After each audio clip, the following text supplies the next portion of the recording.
Hello, my name is Emily McKelvey, and I'm here to talk to you about a project my organization, Social Finance, is working on in Anchorage, Alaska. So one thing that you may already know about Anchorage is that the nights are pretty long in the winter. On the upcoming winter solstice, they're expecting about 5.5 hours of daylight.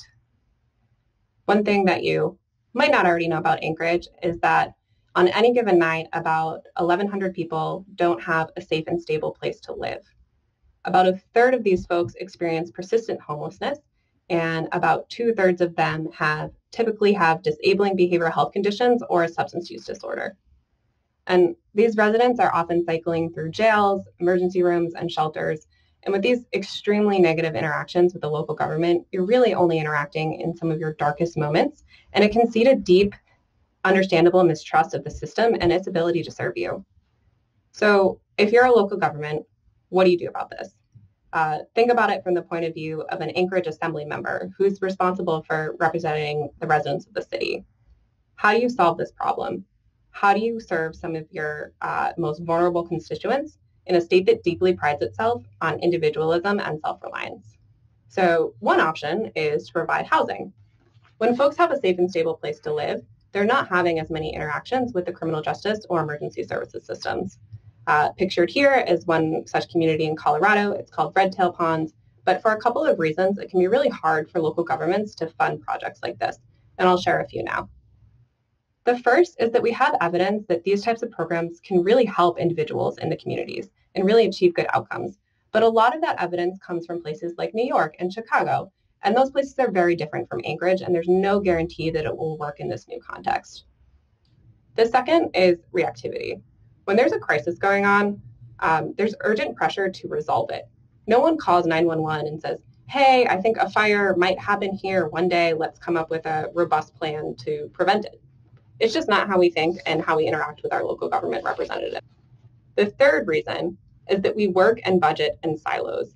The agencies serving the persistent homeless population today, homeless services, criminal justice, emergency services, spanned multiple organizations. And when these challenges are dispersed across so many, it's hard to think about how to work together and act more like the fish on the right, incentivized to tackle this complex problem.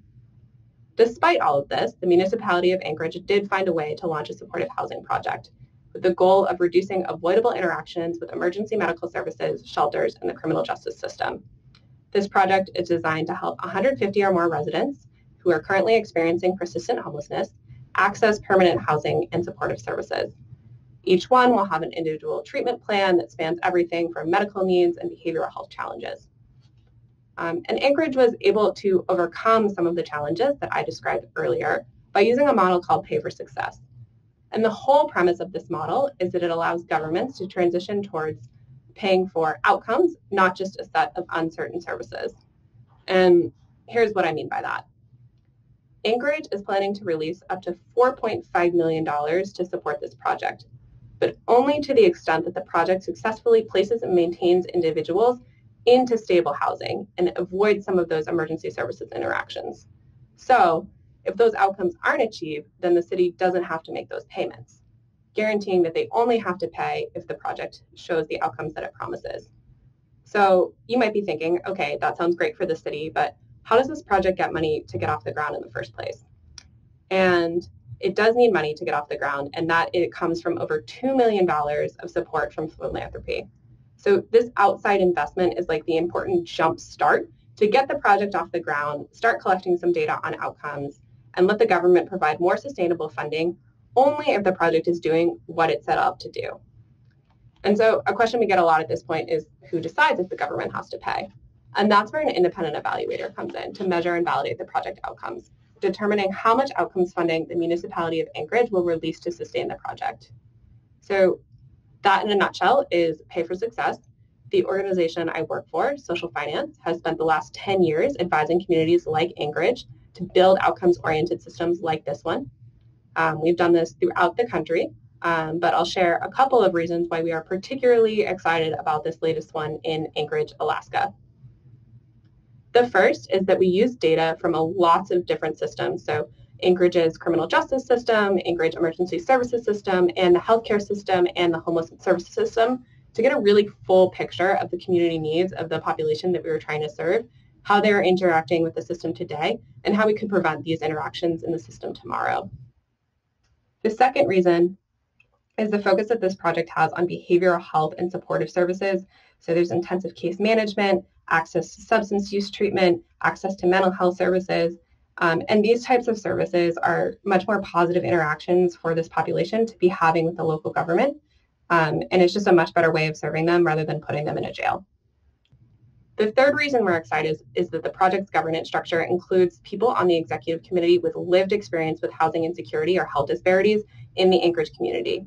And we think it's really important that these voices are brought to the table as the project moves forward and have a hand in helping steer project decisions as it goes along.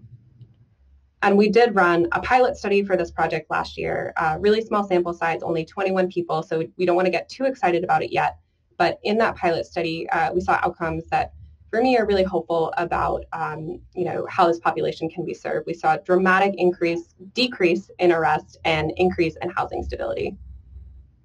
So I will leave you again with, in my opinion, this beautiful picture of the Anchorage night sky. Thank you for listening a little bit about the Home for Good project in Anchorage and the Pay for Success model that helps support it. And looking forward to talking more in the Q&A.